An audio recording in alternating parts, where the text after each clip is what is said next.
This is an RNZ podcast. 28 and a half minutes to 9 it is here on RNZ National. And that means it's Midweek Media Watch o'clock. Mr. Media Watch tonight is Mr. Hayden Donnell, who is with me in the Auckland studio. Hello. Kia ora, Emil. Have you ever been hacked? No, I don't think I'm worth hacking. I don't know about that. There's nothing on there. I'd want to hack you. If you're out there and you're thinking about hacking me, there's nothing on there, and it's not worth it. And I definitely use a lot of different passwords. I shouldn't say things like, I would hack you. It's making light, isn't it? Let's talk about what's been happening in Media Land. This is interesting, there's a new podcast about the Christchurch mosque shootings that's come out, Hayden.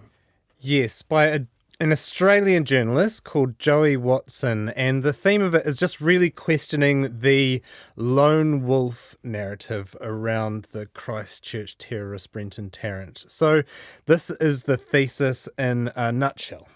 There was no reason for anyone to question the lone actor narrative. Later, an investigation was undertaken by the New Zealand government, a royal commission. It also found that Tarrant was a lone actor. Those who say he was a lone wolf, it's just to make sure, it's just a nice thing to say. Reality is different.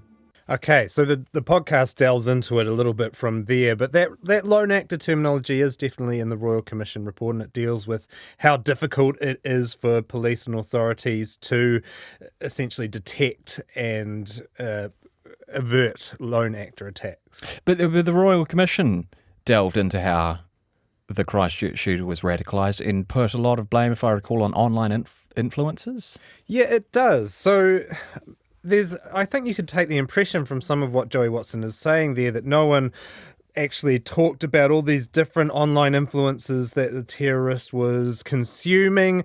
Actually, that was investigated. Some of these spaces were talked about. There was 8chan that was in the Commission report. You had reports in places like Staff and the Herald about the online material this guy was consuming. If there's a difference with this podcast, though, Joey Watson really draws a more direct line from these websites to the attack itself. It shows exactly how the connection is made. Goes into a lot of detail. It's a lot of investigation into it. There's a lot of posts that he tracks down, a lot of places that the terrorist went to that he makes explicit, a lot of connections with neo-Nazi figures, etc. that he talks about. So it's just a lot more depth, and it draws in a lot of colour that might not have been there previously. So this is how he put it on RNZ's morning report on Tuesday morning. What surprised you the most from your investigation, which sounds like it has been pretty exhaustive over a long period? I think by far the most surprising thing for me was working out how exact the rise of these accelerationist Nazi websites, how exact they correlated with Tarrant's radicalization trajectory. It's amazing that the fact that he was radicalized in 2014 was exactly the same time that these forums were actively targeting spaces that he was working in. That's interesting. I mean, is there a journalistic failure here at all? Did some news outlets accept the idea of a lone wolf attack too readily? I think probably some people did, and perhaps in some cases that was convenient, that this was just some aberration, some strange thing that erupted out of nowhere from essentially a weirdo. Now, some of the people that accepted that readily, maybe they had expressed anti-Muslim sentiment or hosted it on their blogs, that kind of thing. But there was also a heap of good work trying to give context to this attack from journalists back then. There were really large and detailed reporting, detailed reports on Stuff that covered a lot of the same territory as this podcast. It showed the terror attacks. They didn't happen in a vacuum, that there were people egging on violence, or at least trying to incite it through their posts. In the days after the shooting, the Herald's Matt Nippert, he described killers like Tarrant as a lone wolf pack. That was his terminology, spawned in the dark corners of the internet. This was not a surprising thing that the internet was radicalizing people. But again, they just don't go into the kind of detail that Joey Watson does here. And there's stuff in this podcast like the killer received instructions on a neo-Nazi website called Iron March, and there's detailed instructions that he gets from these sorts of websites on exactly how to carry out surveillance, how to do these kinds of attacks, how to conduct military-style attacks. There's essentially instructions that are given. Gee, it'll be a confronting listen for many New Zealanders, if they even want to listen to it, I suppose. And on a practical level, actually piecing together what happened in those dark corners of the internet, surely that would be pretty difficult work even for a skilled investigative journalist. Yeah, another one that reason why you don't think, oh, this is a huge journalistic failure that they didn't do this. There's stuff that makes it very difficult. For one thing, Tarrant was very meticulous about covering his tracks. He deleted, his hard drive has never been found, and the podcast makes a big deal of this because it means that a lot of the stuff that he was thinking about and consuming and interacting with is not explicit. It's not easy to track down. And online comments have had to be pieced together from other people's records. There's I don't even want to spoil it. In the last episode, there's a piece of information about how he was, the material that he was consuming that Joey Watson pieces together through looking at a real estate listing. You can listen. Can listen.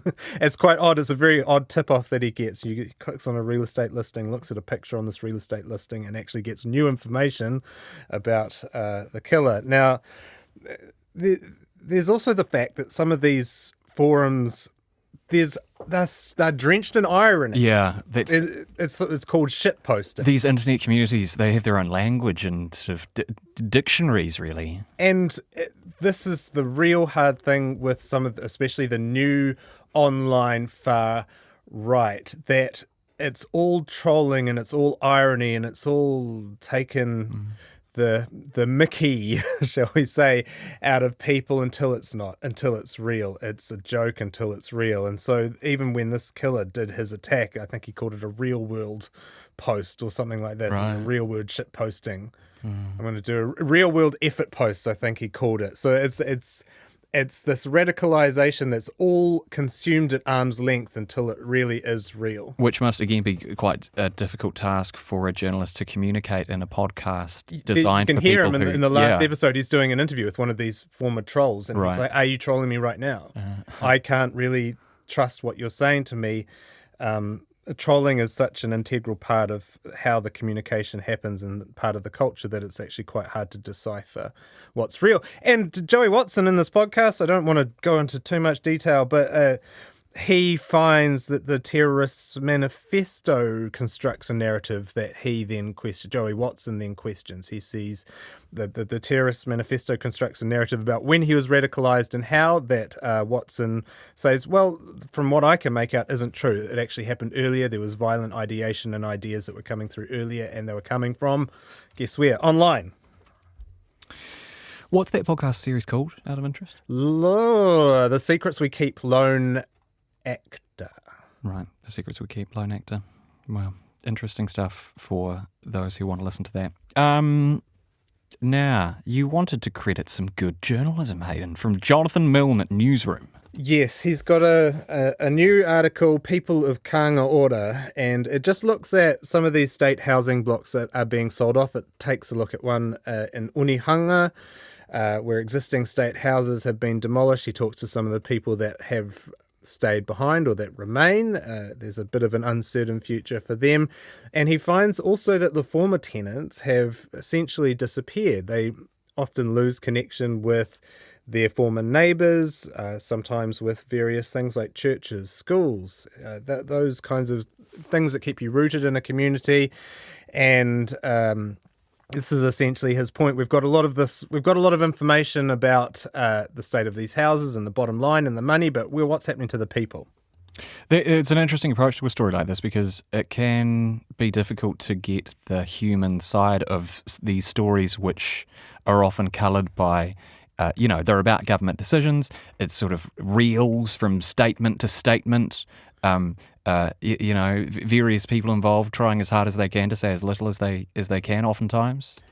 Yes, and you have a lot of numbers. You'll have numbers of people in emergency housing, number of people in state housing. What is the state house stock numbers at? Has it reduced or has it increased? And in this case, it's really looking at the people behind the numbers, and they aren't always talked to because they're on the fringes of society. People in lower socioeconomic demographics, they're often talked about, less often talked to in the media. And this is something that Newsroom Pro editor Jonathan Milne expanded on in the Newsroom podcast, The Detail, today. It's really difficult for the tenants. And that was what I tried to write in my story. The story I tried to tell is to actually talk to the tenants of Kāinga Ora. Because in all this discussion, we've heard a lot of talk about dollars and hectares and numbers of residences and maybe not cubic metres, square metres at least.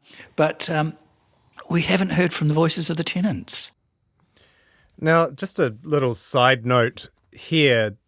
Jonathan Milne's the Newsroom Pro editor, so he's supported by reader payments. Obviously, this is the kind of work that you can do when you have that remit. You're not necessarily bound by advertising and dollars, and you can be supported to do this kind of real detailed and public interest journalism.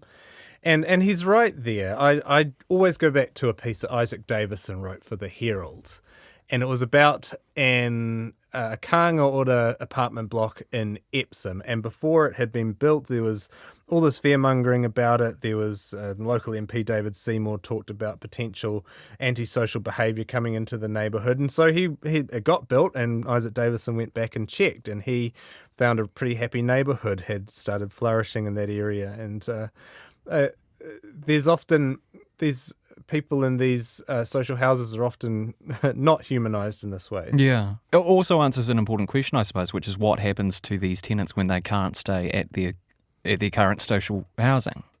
Yeah, it's a pretty murky subject, and it tries to shed light on it, and it doesn't. It's not that successful. We often do get these numbers of people accessing emergency housing or state housing, and they often beg the question, what's happening to the people behind those numbers? And it seems like it's very hard to contact the people that have moved out of these state houses. It's very hard to find out where they're at, what they're actually doing, and that's because often when their state houses are demolished and they're moved to presumably another Kāinga Ora house, they lose all those connections that I mentioned. So this is Jonathan Milne talking about that.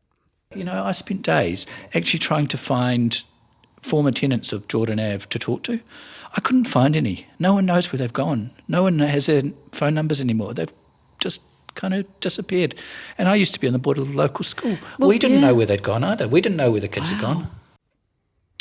It makes you wonder, doesn't it, about what's happening to people who used to be in emergency housing too. Yeah, in an even more dire and often disconnected state. And we do have those emergency housing numbers. The government says they're going down, but then there seems to be a lack of clarity necessarily about the people that are no longer in those houses. There's some people that will point to rising homelessness numbers and say, well, that's what's happened to them. And it is just slightly murky. So I just appreciate the effort here to at least try to get some information and figure out what's going on about people that can slip through the crack.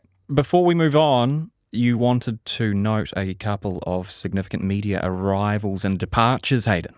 Yes. TVNZ board, first of all, we've got Paul Henry joining. You might know him. Is that official? That's official. Is that? That's an appointment. I don't know Paul Henry. Goldsmith. I've never met Paul Henry. You don't know him? No.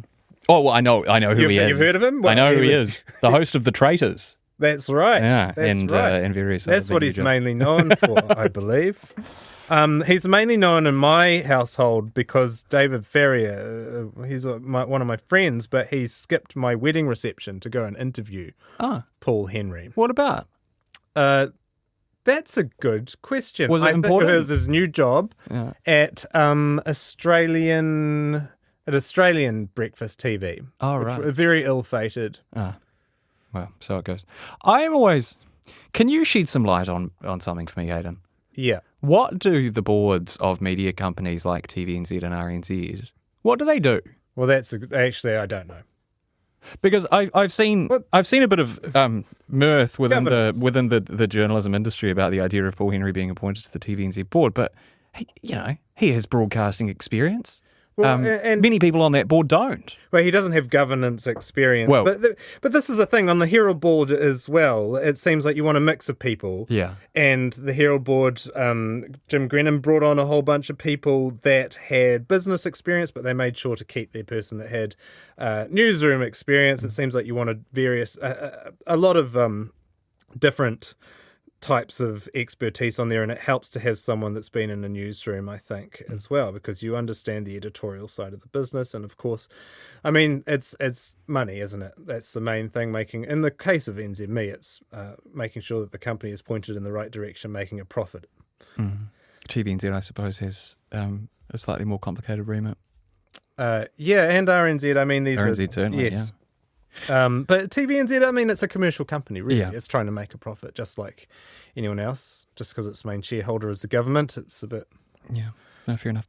All right, turning to this very house, former staff executive Patrick Crudson has joined RNZ as its new, we talked about this when the job was advertised, its new Director of AI Strategy. AI strategy, and what that job will entail, I'm sure we'll find out. No, welcome on board, Patrick. Welcome, Patrick. Very good, Yeah. good to have you here. We'll raise a few probably eyebrows at RNZ, given there are some cuts happening at the moment, voluntary redundancies taking place, 7% budget cut. They're bringing on someone new. But it seems like an important thing, AI. It is actually growing, and it's a big part of the future of news and a big part of the future of the world in general. So strategizing about it is probably important, and I'm sure he will have some knotty questions to think over with that. Exactly how AI is used, whether it's just in that helper role in the where it's just trying to spell check all of your copy and that kind of thing, or whether you use it in creative ways, or layout, or story prominence on the website and so on, as it's been used by some exactly. The Herald organisations. uses it to structure the layout of its website, and it's just how far to go. How far should it encroach into human creativity? And that's where I'm really worried that we're the homogenization of potential human creativity, where people use it as a writing prompt or use it to start structuring their stories. And I think that takes some of the spontaneity out of writing, but also I think it would end up kind of putting narrowing your scope, narrowing how much work you actually put into creating something original and new. I'm sure this will be something that he will think about. Now, it says that he's starting later this year. Which is one of the most broad bits of what is later this year? Well, it's sometime. I need in the next August, 6 months. September. It could be December. Imagine that coming out in January, though. Well, Later this year. exactly. It could be. I feel like July. Sorry, we're in July now, but that's pushing it. Could have been worse. RNZ has really hired a lot of people from stuff over the past 12 to 18 months, isn't it? Yes, including one Emil Donovan. Yeah, I guess I fall into that. Yeah, I fall into that category. Yeah. I think that we probably need to lay off a little bit, the stuff. Not lay them off. Like, oh, right. Sorry. I mean, lay off. was like, my goodness, Hayden. that was quite an intense. You know we're live, lay right? off Oh, my word. give some other media companies a chance, is what I'm saying. All right. 10 to 9, lastly, in your media arrivals and departures segment, a departure, very long-serving morning report editor Martin Gibson is retiring. Been at Morning Report for 26 years, I think. Started in 1999, so an incredibly long innings. And a huge part of what RNZ has been, what Morning Report has been. I think his dad also worked as an editor for Morning Report. So this is a family business in a way. So it's an end of an era for sure. And it comes as a bit of a, I won't say, is it a fraught time for Morning Report? The ratings have been slipping. Potentially there's change on the horizon, so it will be an interesting job for whoever gets it. And before we move on, TradeMe has completed its deal. It's official to acquire, what is it, Stuff's digital assets? Stuff's digital assets, that's the website primarily. Also the TV, the TV studio. The TV studio, yes. And 3 News. Now, TradeMe's head of property, Alan Clark, says our first focus is on generating the highest quality property market insights and rich content, together empowering Kiwi to feel confident on their property journey. They do seem to be very committed to not pluralising the word Kiwis. And I think that that's correct for Kiwi the bird, but for Kiwis the people, I would say get the S on there. Oh, really? I would say so, Okay. right? I feel like that's different to, well, I'm happy to be corrected. I feel like that's how it's There'll be used. people out there Yeah. who will have a style guide on that, but I feel like for the people that's got the S, for the bird, obviously no. It's one for our resident sociolinguist, Julia DeBreeze, perhaps. Absolutely. I mean, do you know one thing I'm quite interested in is TradeMe provides quite a lot of sort of general media property commentary. I wonder whether that might dry up or they might use their good stuff on stuff now. Oh yeah, they might go exclusive with stuff. Do you reckon? Well, I don't know. I don't know what they're thinking of there. I think what they want to do with stuff is essentially a one roof style operation where they have their property listings getting in front of people via Stuff's huge audience fire hose. And I think that has maybe threatened a few shareholders and maybe raised some eyebrows at NZME because that's a big part of NZME's profit base, that one roof property. And now I think one of the shareholders at their recent meeting called it, now they have a fully integrated rival or enemy. Fully integrated meaning they've integrated their news in their property sections. It's interesting. All right, 7 minutes at the end to talk about this feisty interview, Mike Hosking and Mike Hosking versus the Education Minister, Erica Stanford. Yeah, this is over an issue that I suggest going to the Herald and looking up Jamie Ensaw's recent stories for a bit of an explainer on. But Hobson's pledge has essentially been pushing concerns about something called Section 127 and the rules governing school boards of trustees, and it requires them to reflect local tikanga Māori, Mautauranga Māori and Te Ao Māori. And Hobson's pledge says this is you're forcing boards of trustees to do something that they might not want to do, compromising freedom of speech. And Stanford disagrees with that in very strong terms. And this was how her interview on Mike Hosking's show began. Have you seen these emails, by the way? And this has become a thing this week. Well, of course I have, Mike. I mean, this is what happens when you get a bunch of people who get all whipped up with hatred and frothing at the mouth and spouting complete and utter garbage lies. Guess what happens to politicians? I get sent emails and messages and all sorts of things telling me what an awful person I am. Wow. So it was tense then. Yeah, you don't often get that kind of very definitive, not very messaged language from a politician. Calling a spade a spade. Yeah, I kind of appreciated it in a way. She just was very strong and very direct about what she thought. And this is her argument against Hobson's pledge's claims in a nutshell. Is Te Reo Māori being made compulsory in the classroom? No. Is co-governance being entrenched in the education system? No. Did I put a Treaty Waitangi clause in Section 127? No, none of those things are correct at all. There was an existing clause. Yes, so there was an existing clause that was introduced in previous governments that made one of the school's objectives honouring the treaty. Stanford has reordered it so that the primary objective is educational achievement, and then there's all these supporting goals, one of which is honouring the treaty, like tikanga Māori, etc. And she's rolled that over. She hasn't deleted it, as maybe Hobson's pledge would have liked, or the ACT Party would have liked, but she hasn't created it, and she has demoted. It's sort of an attempt at an artful compromise. Yeah. It's a supporting objective now that she's kept in there. And so she essentially sees the complaints about it as unfair. She didn't introduce this, and it's unlikely to have much of a material impact. And as the interview goes on, it's clear she kind of sees this complaining as essentially racist scaremongering. So this is what she says. Is there too much Maori in schools? So that doesn't directly address it. That's more like the vibe of what she was saying. Just like goals. Yeah. Yeah. Okay. Well, so she didn't particularly like that line of questioning, it's fair to say. You could say that she rejected the premise. And to be fair to Hosking, he didn't sound particularly committed to this as an argument. He was more just putting the side that had been put to him. There was one odd juxtaposition from him, though, in this interview. He raised objections to the so-called Māorification of education. I know a commerce exam that was held the other day at university that commerce that asked a Maori question. It's got nothing to do with commerce, but there's a leaning, there's a bent, there's an overt practice towards Maoridom or the Māorification of New Zealand in education, whether it seems applicable or obvious or not.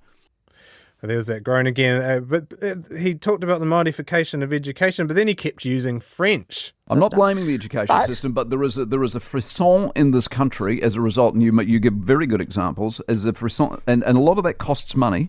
A frisson. A frisson of Māorification, apparently. Well, we're complaining about the Māorification of education. What about the Frenchification of New Zealand broadcasting? Mon Dieu. Emile, yeah. I guess some other languages are less scary than others. The interview actually caused quite a stir on the station, didn't it? Yeah, Hosking repeatedly referred back to it later in the show, and he ended up being quite critical of Stamford and his other interviews. It has to be said, he didn't like this show at all. Here he is talking to his wife, Kate Hawkesby, and producer Glenn Hart.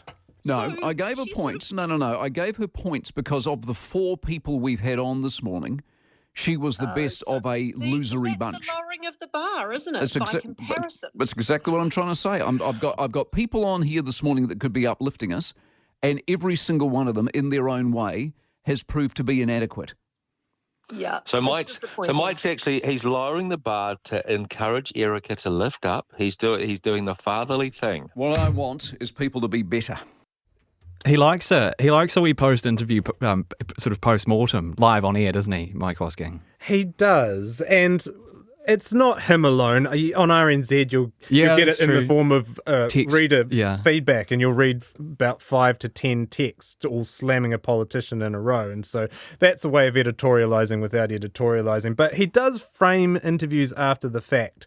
And sometimes, I thought this Erica Stamford, she acquitted herself pretty well, but then it was framed in relatively negative terms afterwards. I think it can be a little bit unfair. It's telling your listeners what to think instead of letting them make their own minds up. And I know that Jacinda Ardern didn't like that, really. I suspect it was part of her decision not to go on Hosking every week because he would often editorialise after their interviews in very strong terms. 1 minute left for us to talk about TVNZ's 2025 most streamed shows and taking out #1 spot. They said it was dead. They said that people don't watch the news on TV anymore. It's One News at 6. Guess what? #1. Taking out #1 and then #2. The Substance. I was surprised. Movie The Substance. I was surprised to see that. Yeah. I kind of enjoyed The Substance. It was quite confronting, though. It was very. I wouldn't say eat dinner within sort of vicinity of it. I watched it as well. That was #2. I look at Bluey at #5 down there. As a parent, you'd be familiar with Bluey. Yeah, it's a great kids show as kids shows go. Most of them are absolute torture. The cricket episode, honestly. Oh, yeah. It just melted my cold, icy heart. It's funny because that is that's next on the list, NZ Cricket, #6. Hey, serendipity. Yeah, and down in there, your country calendar, not got a huge streaming audience. Yeah. Love Island UK. My fiancée will be glad to hear that. The Day of the Jackal, which I quite enjoyed. That's about #8. Interesting stuff.